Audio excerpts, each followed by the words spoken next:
Sobat RH sekalian, jumpa lagi kita di channel yang keren ini. Keren Caras. Jadi suara kita harus lebih kuat. Siap. Kalau tidak kuat, suaranya nggak keluar. Siap. Sobat RH sekalian, saya bertemu sosok yang menarik. Gunaris, Bro Ya, Gunaris. betul. Tapi backgroundnya adalah seorang ahli IT yang bahkan menjadi mentor institusi-institusi negara. Jadi sudah pernah Assalamualaikum dulu, Bro. Assalamualaikum. Assalamualaikum warahmatullahi wabarakatuh. Oke. Jangan lupa ya. Iya. Kita baru saja menyelesaikan malam ke-27 ini, dan ada isu yang menarik kan tentang pemilu dan dikaitkan dengan kecurangan. Ya.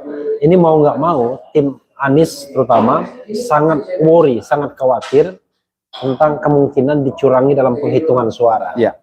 Nah, saya dengar Bro Gunaris ini adalah ahli IT yang bahkan pernah jadi mentor lembaga-lembaga negara. Iya. Bahkan termasuk lembaga penegak hukum juga. Iya, betul. Nah, coba secara umum dulu, Bro. Sebenarnya seberapa besar sih potensi kecurangan dalam penghitungan suara untuk 2024 dan apa yang sudah terjadi pada pemilu-pemilu sebelumnya? Ya. Oke, agak gedein sedikit. Iya, terima kasih, Ya. Bung RH. Iya, saya minum ya, nggak apa-apa. Iya, silakan. Jadi begini, mengenai kecurangan gitu, memang saya dulu pernah terlibat di 2014 dan 2019. Iya. Kemudian kebetulan saya sekolah di bidang ini. Di bidang data science, dan sampai sekarang memang belum lulus gitu ya. Waktu kemarin pemilu Joe Biden, karena memang data science ini sangat dibutuhkan oleh teman-teman, maka saya ditarik untuk menjadi tim. Oke. Jadi artinya ini adalah kombinasi data science yang saya pelajari, kombinasi dari tahun 2014 sama 2019, sama kombinasi saya pengalaman saya untuk membantu Joe Biden. Jadi ada 3 kombinasi sebenarnya. Oh, pengalaman membantu Joe Biden? Iya, tapi di belakang. Jadi saya Joe Biden, Bupati Majalengka. Iya. USA. Oke. Jadi kebetulan dalam pilpres kemarin. Betul. Saya di Watkins University ada data science. Ada beberapa teman-teman yang memang dianggap berkualitas itu diambil untuk membantu. Oke. Karena begini. Dari apa? Dari universitas di Korea. Watkins University di USA. Apa? Watkins University. Jadi saya e-learning, Bang. Saya memang di Indonesia, tetapi saya kuliahnya di sana gitu ya. Nah, itu apa yang mereka inginkan? Yang mereka inginkan adalah mereka itu membuat 2 stage dalam melihat pergerakan data. Yang pertama adalah stage sebelum dilakukan pemilu. Yang kedua adalah stage setelah dilakukan pemilu. Nah, kalau sebelum, itu artinya kita mempersiapkan data-data detail sampai orang per orang. Karena di pemilu itu kan kita one man one vote. Satu orang, bukan one man one vote, one person one vote. Ya, one person one vote. Tadi momennya nggak kedapat. Momennya marah nanti. One person one vote, betul. Nah, artinya apa? Artinya memang antara profesor dengan yang tidak sekolah itu suaranya kan satu, gitu ya. Nah, itu data-datanya kita ambil, sentimennya kita ambil, sampai pada tataran orang per orang di desa, paling bawah kan desa memang ya. Nah, itu sekarang DP4 kan 206 juta orang nih, semua itu kita ambil Pak, untuk dimasukin ke big data. Nah, dari seluruh big data itu nanti kita ambil sentimennya, sentimen ke Anies berapa, sentimen ke Prabowo berapa, sentimen ke Ganjar berapa. Dari sentimen inilah kita akan yakin, kita pasti bahwa pemilih Pak Anies itu pasti sekian, bukan lagi meraba-raba. Apa bedanya dengan lembaga survei? Lembaga survei itu adalah sampling. Nah, memang lembaga survei kalau buat saya sebagai orang yang bergerak di data science, itu saya anggap sebagai mengobati rasa penasaran, bukan lagi data-data saintik yang ada di dalamnya. Memang untuk samplingnya diambil dari sisi gender, dari sisi tingkat pendidikan, dari sisi wilayah, memang diambil samplingnya. Sekarang kan sampling paling tinggi itu sebenarnya punya SMRC. saya full menjadi research center. Itu Iya. 8.000 sampling.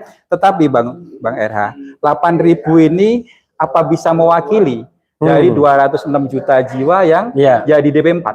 Iya. Kalau buat saya nggak bisa mewakili. Karena apa? Karena masing-masing ini punya sentimen sendiri-sendiri yang tidak bisa diwakili. Jadi seperti itu. Nah, sentimen inilah yang pada Januari awal itu sudah saya diskusikan dengan Bapak Pak APW, Iya. bahwa ketika hari ini ada pemilu, Bapak menang 68%. Saya udah ngomong itu. Nah, kecuali memang nanti ada kecurangan-kecurangan. Jadi yang namanya pre itu artinya kita memastikan bahwa data kita itu benar-benar valid. Data kita itu kita yakin nih 68% ini menang gitu. Kalau tidak sampai 68 dari mana? Kenapa bisa jadi turun gitu ya? Kenapa bisa jadi berubah? Nah, itulah nanti data-data ini kita ambil, kita jadikan tolok ukur untuk apa? Untuk kegiatan di pra pencoblosan. Nah, setelah terjadi pencoblosan itulah kita nanti cek apakah 68% itu benar-benar ada di situ. Nah, peranya ini kita harus bahas terpisah nih. Peranya itu. Jadi di TPS-nya seperti apa, kemudian perjalanan. Nah, data-data dari big data saya ini, big data kita lah ya, bukan punya saya, itu juga dikombinasikan dengan titik-titik BTS di seluruh Indonesia. Kemudian dari titik-titik militansi. Jadi semakin banyak orang yang orang per orang melakukan kegiatan, orang per orang mengunggah sosial media tentang Pak Anies, maka nilai militansinya akan naik. Itu nanti bisa dijadikan acuan supaya apa? Supaya teman-teman yang terlibat di nanti tim pemenangan itu tidak diambil secara sporadis, secara acak. Jadi seperti itu. Iya, terus saja. Ya. Nah, nanti kita akan bandingkan nih data yang pre atau pra sama data yang pasca. Kalau persentase errornya sedikit, artinya memang ada kemungkinan besar tidak dicurangi, gitu ya. Tetapi kalau persentasenya besar sekali, nah itu baru kita mencari-cari nih daerah mana, karena ini kan pointingnya udah ada nih satu persatu nih, pointing di apa di desa ini, di TPS ini. Oh, ternyata yang punya persentase error besar di TPS ini nih. Kita cek nih kenapa, ada apa gitu. Apakah di situ ada yang diubah nilainya atau apa begitu. Jadi kita udah pasti nih, bukan meraba-raba lagi kita TPS mana gitu, udah jelas. Seperti itu, Bang. Jadi ini buat sobat era sekalian, namanya siaran langsung. Ini mohon maaf nih, Bang Refli tegang banget. Enggak, tadi saya memerintahkan agar kameranya dibalik dari kamera depan ke kamera dari kamera belakang ke kamera depan. Karena kalau kamera depan kita bisa lihat gambar kita seperti apa, muka kita seperti apa, lalu ekspresi kita seperti apa, termasuk juga komentar sobat era sekalian ya. Oke, ini menarik ya. Ini sobat era sekalian tertarik nih dengan isu ini ya, dan tertarik juga dengan peci saya.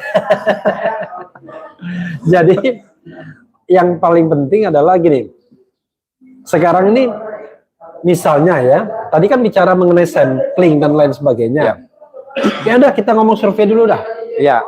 Sejauh mana keyakinan Anda terhadap survei yang beredar selama ini, yang rata-rata kok tone-nya sama ya? Iya. Ya udahlah, frankly speaking, Anies nggak pernah nomor 1, ya, nomor 3 aja pokoknya. Nomor 1 tuh kalau nggak Ganjar, Prabowo bolak-balik. Betul. Gitu. Betul. Coba. Oke, saya sebagai orang data science, saya tidak percaya mengenai sampling. Itu yang perlu digarisbawahi. Kenapa? Seperti tadi saya bilang bahwa sampling itu sekarang berapa sih, Bang? Persen yang ini sampling itu kan berbicara mengenai responden. Berapa respondennya? Selain SMRC itu 2000. Bro, itu boleh pesan kopi ya? Iya. 2000. 2000 responden. Sementara SMRC yang paling tinggi nih 8000. Oke, anggaplah 8000. Pertanyaan saya adalah apakah 8.000 orang itu bisa mewakili 206 juta jiwa dari DP4? Coba, pertanyaannya. Saya ulangi lagi, apakah 8.000 orang responden ini bisa mewakili 206 juta jiwa DP4? Kalau saya sebagai orang engineer, data science, saya bilang tidak. Karena tidak itulah bisa dimainkan deh. Meskipun memang di responden itu memang ada clustering, ada penentuan areanya harus seperti ini, penentuan jenis kelamin harus seperti ini, jenis pekerjaan ini, areanya juga udah beda-beda. Tetapi buat saya tidak mewakili. Karena apa? 8.000 orang itu adalah orang yang dicomot-comot. Saya juga enggak, walaupun mereka mengatakan metode ilmiah seperti apa. Karena Indonesia ini tim ketimpangannya kan tinggi banget, informasi dan lain sebagainya. How come rasanya? Tapi ya. Nah, kalau jadi Anda sendiri sebagai saintis nggak percaya? Nggak percaya. Kalau berbicara mengenai big data, kita itu kan sebagai orang-orang yang selalu mengikuti perkembangan informasi, selalu mengikuti perkembangan teknologi, harus update juga. Nah, ketika ada ilmu yang baru, ya, maka ilmu lama itu memang tetap dipertahankan, tetapi kita pakailah yang baru. Ya. Seperti di Android maupun iPhone, kalau ada OS yang baru, pakailah OS baru. Karena apa? Di situ ada perbaruan tema, perbaruan security. Kita pakai yang baru. Ya. Teknologi yang baru itu apa? Namanya Big Data dan Data Science. Oke, ya, Big Data dan Data Science. Loh, kalau Big Data kan disinggung oleh LBP. LBP, saya no comment lah. Oke. Apa Big Data dan Data Science? Maksudnya gini, Anda ingin mengatakan bahwa udahlah survei itu udah lewat tuh. Iya, buat saya ya, buat saya. Hanya yang bisa kita acu itu adalah big data dan data science. Betul. Oke, big data itu apa? Oke, survei buat saya hanya untuk mengobati rasa penasaran. Oke. Selebihnya tidak. Iya. Saya penasaran nih Anies posisinya di mana oleh si lembaga survei ini.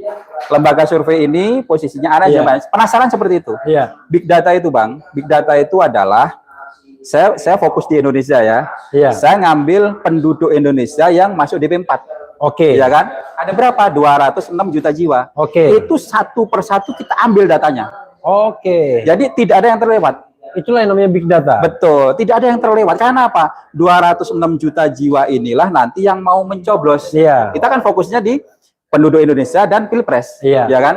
Nah, dari 206 juta jiwa ini, kita berbicara mengenai sentimen. Iya. Sentimennya ke ABW ada berapa persen, sentimennya ke Prabowo ada berapa persen, ke Ganjar ada berapa persen. Iya. Itulah yang selalu kita update, dan itu tiap hari berubah, Bang. Iya. Tiap hari berubah. Big data itu syaratnya adalah mengenai real time. Iya. Kalau misalkan hari ini datanya diambil kemudian dilaporkan minggu depan, itu tidak masuk big data. Karena data hari ini harus kita munculkan hari ini. Oke. Hari ini orang berbicara apa tentang calon presiden, maka hari ini juga harus kita update. Oleh karena itu infrastrukturnya harus berat gitu ya, berat dan mahal. Nah, itu tiap hari berkembang. Berapa orang yang memilih si A, berapa orang yang memilih si B, tiap hari berkembang, Mas. Dari mana asalnya? Satu, dari kegiatan fisik. Kegiatan fisik kita di sini lagi ngumpul-ngumpul sama teman-teman relawan misalnya gitu. Berapa orang yang ada di situ dan siapa aja itu muncul. Oke. Satu. Yang kedua, saya ambil 8 platform sosial media, mulai dari YouTube, TikTok, Snack Video, Instagram, Twitter. Nah, itu kita ambil juga. Ya, kita ambilnya gimana? Misalnya ada komentar nih. Waktu ada ABW misalkan dia berpidato gitu ya. Kemudian di komentarnya gitu, salam nih dari Pademangan, saya mendukung beliau. Ada 3 data yang kita ambil. Yang pertama adalah personnya ini siapa? Masuk. Dia dari mana? Pademangan. Yang ketiga, sentimen positif. Ada 3 data kita ambil. Dan itu seluruhnya adalah melalui komputasi. Komputasi cerdas. Ya kan, yang udah kita bikin sistemnya dan udah jalan. Kalau kita bicara big data, yang punya big data di Indonesia ini banyak. Berapa kelompok? Kita berbicara big data ya. Big data di Indonesia itu kita boleh bicara merek ya. Kalau perusahaan luar negeri yang masuk ke Indonesia itu ada Starbucks. Saya berbicara nih mengenai Starbucks. Starbucks kopi. Jadi gini, Bang RH misalkan pesan Starbucks nih. Kopinya jenisnya apa? Medium atau large? Ya kan? Nah, abang ini sambil minum kopi pesan apa? Misalkan pesan roti. Kopinya ini dihabisin nggak? Habisinya setengah, seperempat, atau nggak diminum? Itu datanya keambil. Nah, Bang RH ini namanya siapa? Domisili di mana? Jenis kelamin apa? Kemudian umurnya berapa? Keambil di. Nah, dari seluruh konsumen di Indonesia yang keambil, dia akan mengeluarkan produk baru. Ini yang disukai oleh customer kita. Dengan umur sekian, itu namanya big data, Bang. Tapi big data untuk produknya dia. Gitu ya. Di Indonesia ada yang LBP mengklaim dia punya. Berbicara mengenai 3 periode. Sebenarnya, Bang, kalau saya berbicara, LBP ini orang yang cerdas. Karena apa? Karena begitu dia bilang bahwa dia punya big data, kemudian big data berbicara akan banyak di 3 periode. kalau Anda mau counter back datanya dia, kita juga harus punya big data tandingan. Oke. Karena big data tidak bisa di counter dengan survei. Atau dengan Timpang. hanya dengan opini Tidak doang. bisa, karena Iya. timpang jadinya. Seperti kita punya tronton, Iya. kemudian di sini hanya pickup. Iya. Kan kalah dia pickupnya. Iya. Kan? Iya. Nah, big data harus di counter dengan big data. Big data Nah, juga. sekarang di Indonesia siapa big data yang berbicara mengenai 3 periode? Nggak ada. Cuman dia, cerdasnya LBB di situ. Asik. Gitu loh, cerdas. Makanya sekarang coba counter deh dia. Oke, saya counter nih, nggak ada yang berbicara mengenai 3 periode, nggak banyak. Datamu apa? Kamu punya big data nggak? Kalau nggak punya, kamu diem saja. Tapi dia Gitu sendiri loh. tidak menunjukkan big datanya. Itu hak dia lah ya. Hak dia, Tapi ya. kalau misalkan ditunjukin data asalnya dari mana, siapa yang berkomentar, saya bisa. Saya bisa counter nih. Nah, Oke. begitu loh. Kemudian berikutnya adalah satu nih.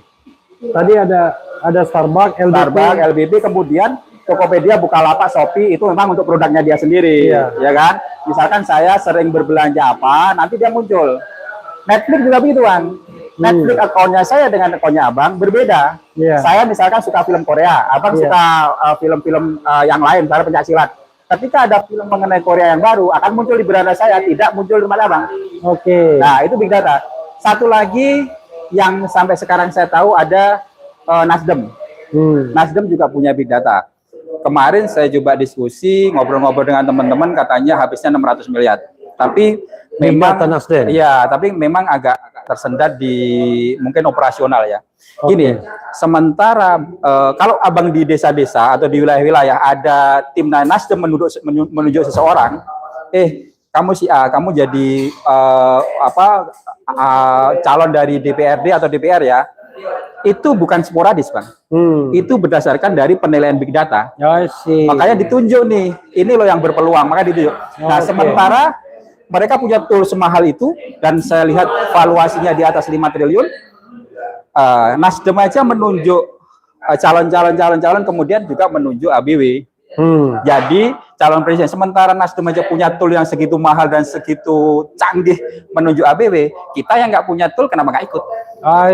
Nah, gitu kan? Kalau saya ngomongkan begitu. Anda ingin mengatakan bahwa Nasdem menominasikan Anies itu bukan karena sentimen, bukan, karena tapi memang karena ada big datanya. betul, karena memang ada toolnya, toolnya yang dipakai buat kamu loh.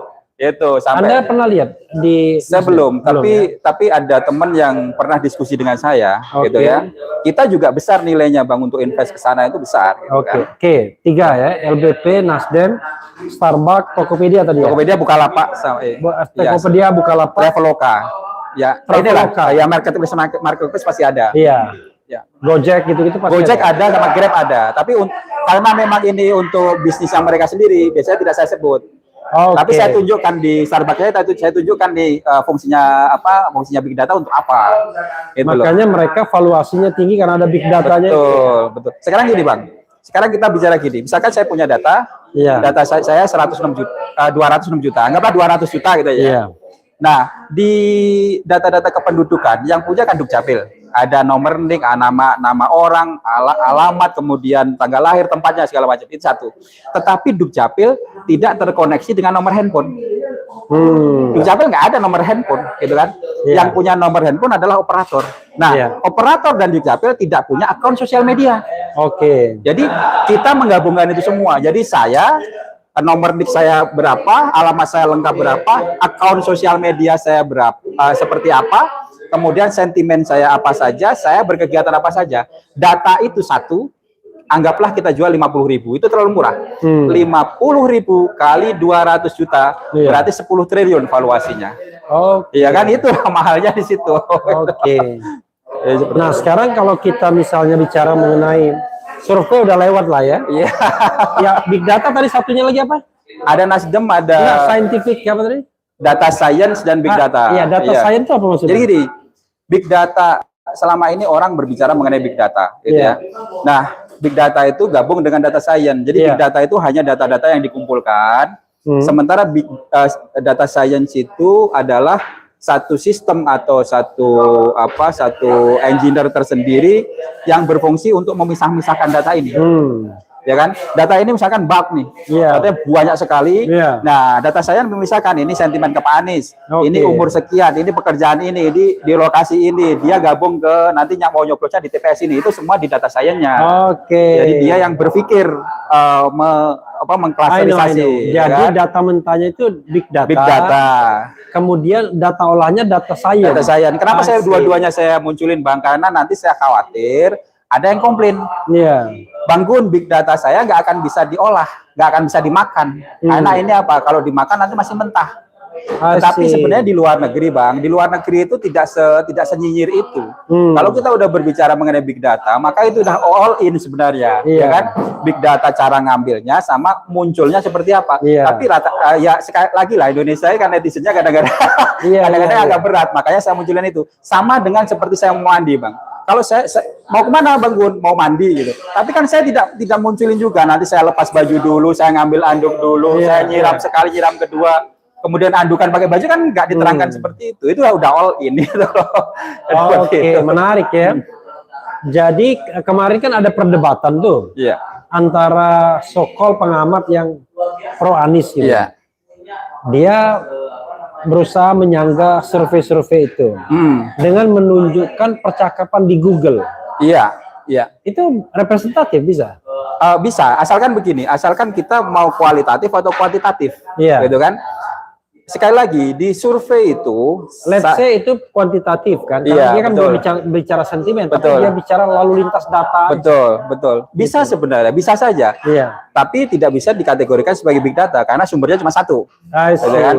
Kalau sumbernya ada banyak, misalkan ada Twitter, ada Instagram, ada Google, ada YouTube, itu baru namanya big data. Dan sentimennya tidak satu, sentimen ke si A, si B, si C, baru dimanakan big data. Jadi gini, Mas.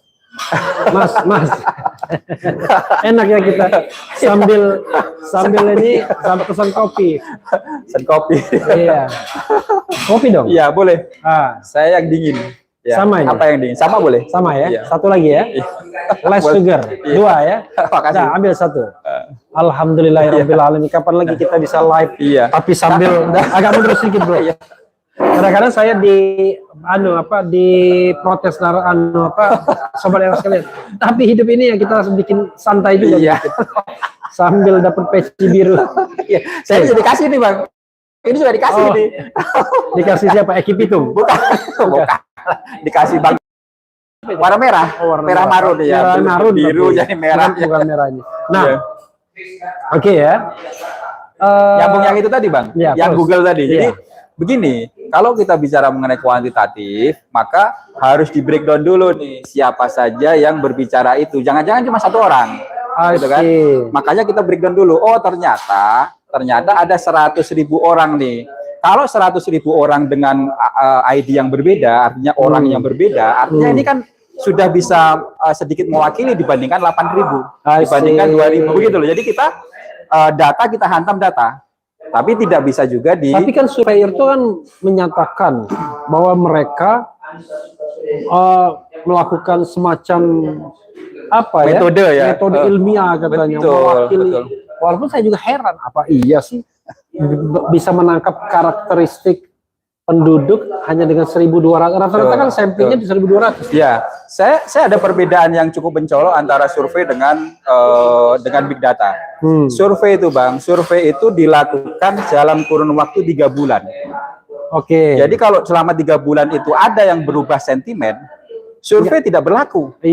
Jadi hari ini survei 3 bulan lagi keluar atau 2 bulan atau 1 bulan lagi keluar. Walaupun ada juga survei seminggu yang lalu ya.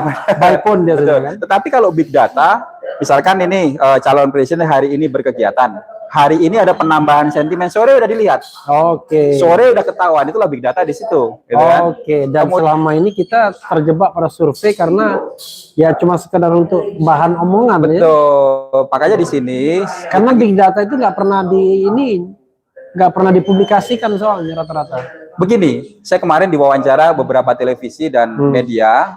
Ketika saya berbicara mengenai ini, mereka tidak bisa menampilkan, Bang, karena semuanya isinya strategi. Ya kan? Bagaimana saya ngambil datanya siapa saja, si A, si B, si C. Rata-rata secret ya kan? Iya, betul. Karena dari situ ketahuan si kita itu sebenarnya gini. Kalau di sisi relawan, kita kan udah tahu nih siapa yang mendukung, siapa yang masih bimbang, dan siapa yang sentimennya negatif. Iya. Kita sasar yang masih bimbang nih. Iya. Siapa yang masih bimbang kan secret. Iya, Karena data-datanya itu untuk data perjuangan kita. Itu loh, nggak mungkin kita sebar. Iya. Kalau gitu ya sama aja bodoh kita ya. makanya gini, kalau saya diwawancara di televisi, bukan saya tidak bisa berbicara, tetapi apa yang saya bicarakan dibatasi gitu, terhadap strategi yang nggak boleh keluar. Oke, menarik ya, menarik. Oke, itu untuk mengetahui, untuk membantah survei ya. Iya. Artinya survei itu sudah old fashion. Buat saya iya. Iya, buat orang yang paham. Betul. Tapi kita harus well educated juga kan, Bang, ke masyarakat bahwa ini ada ilmu yang baru, ini ada teknologi yang baru, gitu kan. Jadi ketimbang cuma sekedar survei-survei, ada big data. Ada big data. Oke. Big data itu diolah dengan data science. Betul, ya kan? Betul. Nah, persoalannya lagi adalah itu untuk mengantisipasi kira-kira tren itu kemana, kan big data itu kan, apakah trennya ke Ganjar, ke Anies, atau ke Prabowo, atau whoever. Ya. Nah sekarang udah selesai itu ya, ada lagi nggak mau tambahan bagian ini? Begini, ketika saya berbicara mengenai big data, kemudian ada nilai persentase di dalamnya, orang lain atau lembaga lain tidak bisa serta-merta counter itu, kecuali Anda punya big data juga. Tandingan. Iya, big data dengan big data, jangan big data dengan survei. Kalau big datanya bohong-bohongan, saya bisa lihat kan, bisa ketahuan, Bang. Big data bohong-bohongan, mana datanya, asalnya dari mana sumbernya. Kalau misalkan kita mau bikin roti, tepungnya dari mana nih? Asal tepung inilah yang akan membentuk roti. Kalau tepungnya tidak benar, maka big datanya nggak valid. Ya, seperti itu. Nah, kalau teman-teman soalnya tipu menipu ini biasa nih kalau politik. Sementara kalau misalkan teman-teman pengen lihat big data saya, asalnya dari mana, ya ayo kita lihat, begitu kan? Kita tunjukin. Tapi ya yang benar-benar serius, Anda punya big data, saya punya big data, ayo saling lihat. Begitu loh. Kalau saya adu. Oke, sekarang saya tanya, kalau bicara big data terkait dengan Pilpres, apa yang Anda peroleh? Seluruh sentimen dari DP4 itu udah keambil. Jadi sekarang ini teman-teman yang masih 200 berapa 206 juta DP4. Iya, 206 juta jiwa DP4. Jadi adik-adik kita yang masih berusia 16 tahun, kemudian nanti pada Februari 2024 masuk umur 17 tahun, itu datanya udah keambil, ya kan? Udah keambil. Kemudian akun sosial media seluruhnya juga kita ambil, sehingga ketika mereka berkomentar itu langsung masuk. Komentar masuk. Nah, jadi seperti itu. Itu karena karena teknologi ya. Betul. Tapi kalau dia di dalam data kita sudah ada ID-nya dia, tidak menambah lagi ID, tapi menambah militansi. Saya ini udah ada masuk nih datanya, tapi saya selalu berkegiatan. Saya militansi semakin nambah, tapi ID-nya tetap itu karena orangnya kan tetap satu, gitu kan? Jadi seperti itu. Saya minum, Bang, ya? Iya, sambil minum. Saya udah minum. Kalau kurang manis ini. Iya. Ini diaduk dulu deh. Aduk dulu. Saya ini makomnya yang tidak diaduk. Ya, lalu teruskan. Kemudian kita berbicara mengenai pasca pencoblosan. Pasca pencoblosan ini sebenarnya banyak hal yang bisa dibahas dari sisi IT dan pengamanan, Bang. Dari sisi security. Kalau money politik, soal DP4, DPT dan lain sebagainya, lah itu kita kesampingkan. Yang kita konsentrasi pada penghitungan suara. Menurut Anda mudah nggak mengamankan suara atau justru tidak mudah mengamankan penghitungan suara? Ini berbicara mengenai capital yang besar. Iya kan? Sekarang tahun 2019 itu kan 800.000 TPS. Nah, sekarang ini ada kalau kemarin kita grabbing datanya itu ada perkembangan, Bang, kisaran lebih di atas itulah, antara 900.000 atau 1 juta gitu kan. Ini kan berbicara mengenai titik-titik, berbicara mengenai saksi, atau kita berbicara mengenai relawan penggerak kan ya, relawan penggerak di masing-masing wilayah.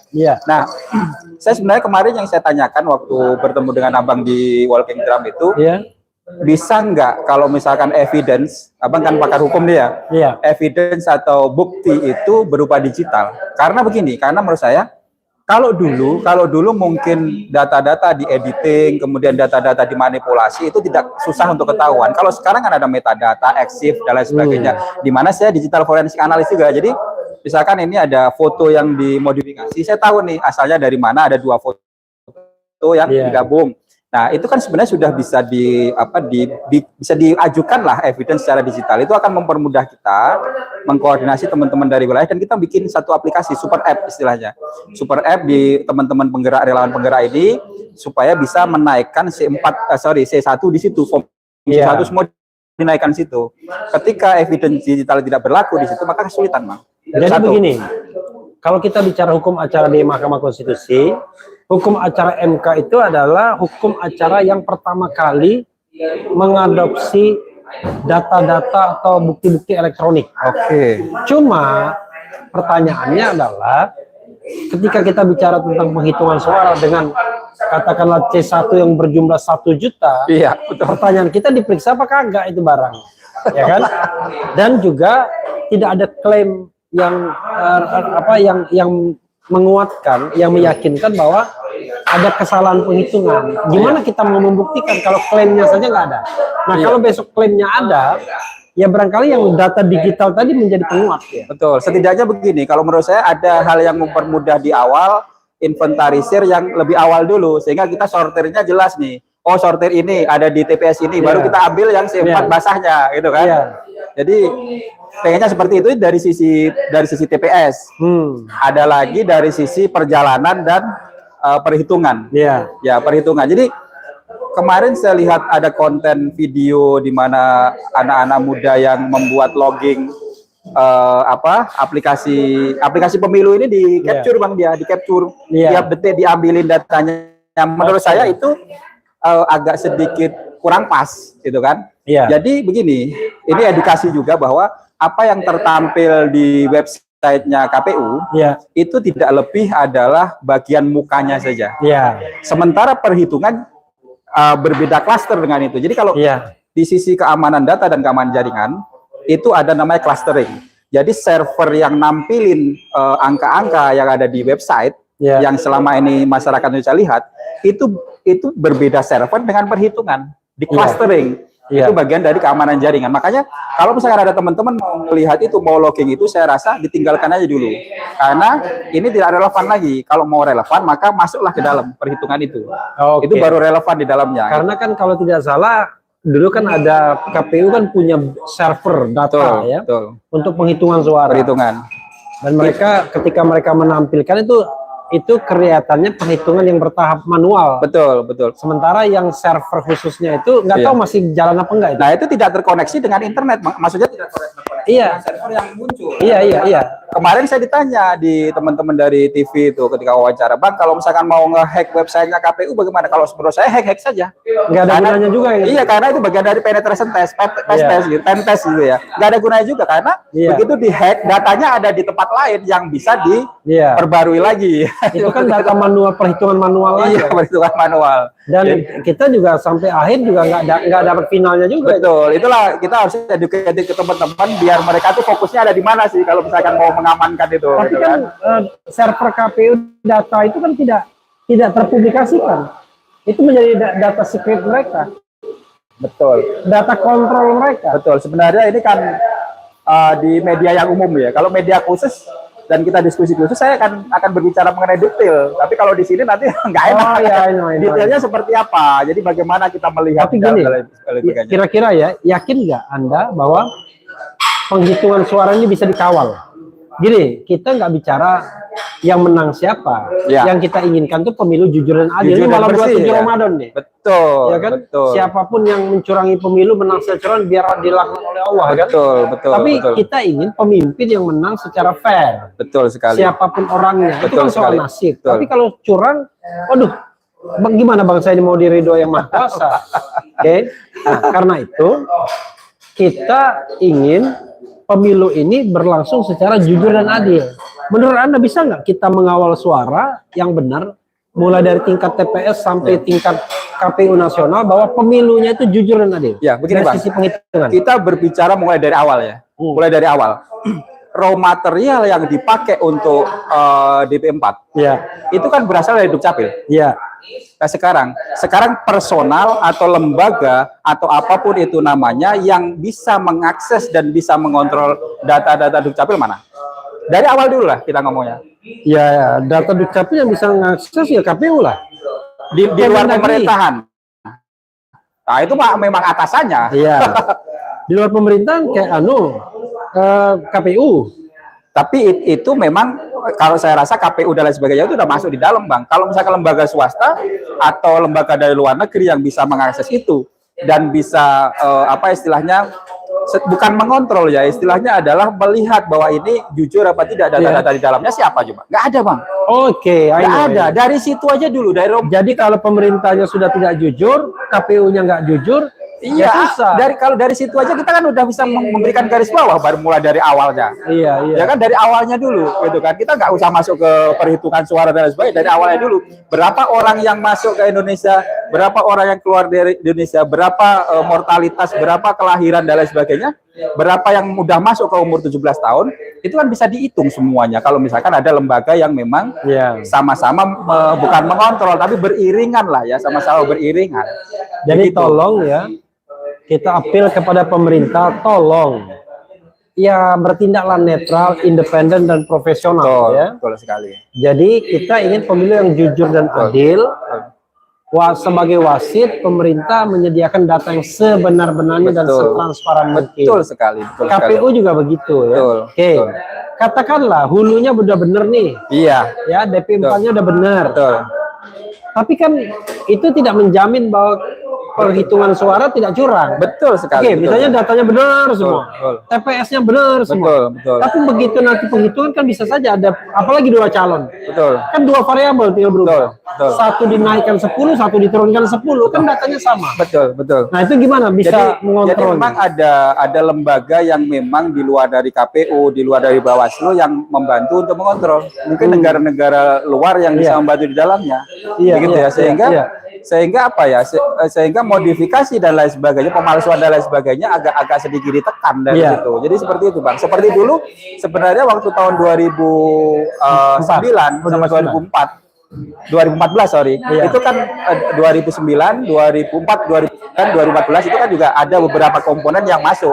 Gitu ya. Kalau misalkan ini nanti diulang lagi seperti itu, jadi kita berbicara mengenai, kita kan jangan membuat kontestasi ini menjadi tidak menarik lagi, Bang. Iya. Perjuangan kita jadi nggak menarik ya. Iya, karena tiba-tiba sudah ditentukan. Iya. Coba kita lihat nih komentar Sobat Era sekalian ya. Iya. Tolong Sobat Era sekalian, Refli Harun melihat ini bukan tidak menghargai pembicara. Iya. Tapi kita ingin lihat pertanyaan yang paling relevan. Ya, coba kita lihat. Kita ditonton banyak orang nih sudah. Oke. Apa pertanyaan coba? Oke, apa lagi ya? Bung RH, banyak yang menunggu kapan jadi buatkan panggung yang berminat maju R1. Ya, berminat maju tapi presidensial threshold-nya tetap berlaku, nggak ada gunanya. Harus ada mendukung, Bang ya. Iya. Orang itu kita misalnya nanti yang datang orang-orang yang nggak dicalonkan partai politik gitu. Nggak ada gunanya. Biasanya kalau dia sudah dapat kereta, nggak mau dia datang. Ngapain? Yang saya butuhkan bukan perdebatan, tapi bagaimana ke rakyat ya. Oke. Apa lagi ya?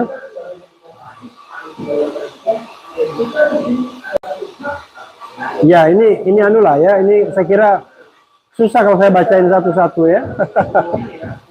Orang cuma bicara cebong, kampret dan lain sebagainya. Nah, oke, terakhir Bung ya. Makanya itulah perlunya gunaris ya. Artinya berguna untuk menanggulangi risiko. Bisa aja. Apa closing statement Anda untuk agar pemilu ini jujur dan adil, terutama dari sisi penghitungan suara, dari sisi data-data yang merupakan raw materials atau hulu dari proses berpemilu. Apa rekomendasi Anda? Saya umum aja ya. Umum. Iya. ini adalah pesta rakyat. Iya. Ya, kontestasi ini adalah pesta rakyat, maka bikinlah sebersih mungkin, semenarik mungkin, dan namanya pesta rakyat itu rakyat harus berbahagia tanpa ada kecurangan-kecurangan yang membuat rakyat menjadi sedih. Jadi seperti itu aja Bang, garis bawahnya seperti itu. Dengan beberapa cara yang lain yang mungkin kita akan ajukan, kita akan bikin strateginya. Jadi seperti itu. Oke, jadi Sobat Era sekalian, kita memang sebagian orang atau banyak orang peduli siapa yang menang. Ya. Tapi saya atau kita berharap kita lebih peduli dengan pemilu itu sendiri berlangsung secara jujur dan adil. Soal siapa menang, siapa kalah, itu biarlah Allah Subhanahu wa Ta'ala, Tuhan yang Maha Esa yang menentukan. Betul. Tugas kita adalah berusaha sebaik-baiknya agar pemilu ini tidak curang. Iya. Ya. Jadi kalau dulu saya menulis pemilu itu penuh kekurangan dan kecurangan, kurang dan curang, atau burang-rang, ya kan? Buahnya kurang dan curang, ya, burang-rang gitu ya. Maka mudah-mudahan 2024 itu menandai sebuah pemilu yang lebih jujur dan lebih adil. Agar kita bisa menghadirkan pemimpin yang adil juga. Betul sekali. Terima kasih Bro Gunaris. Terima kasih. Ya. Kita berharap siapapun yang menang, pemilu jujur dan adil, dan membawa pemimpin yang adil, pemimpin yang amanah, sehingga Indonesia bisa mencapai negeri yang baldatun thayyibatun wa rabbun ghafur. Wassalamualaikum warahmatullahi wabarakatuh. Assalamualaikum warahmatullahi wabarakatuh.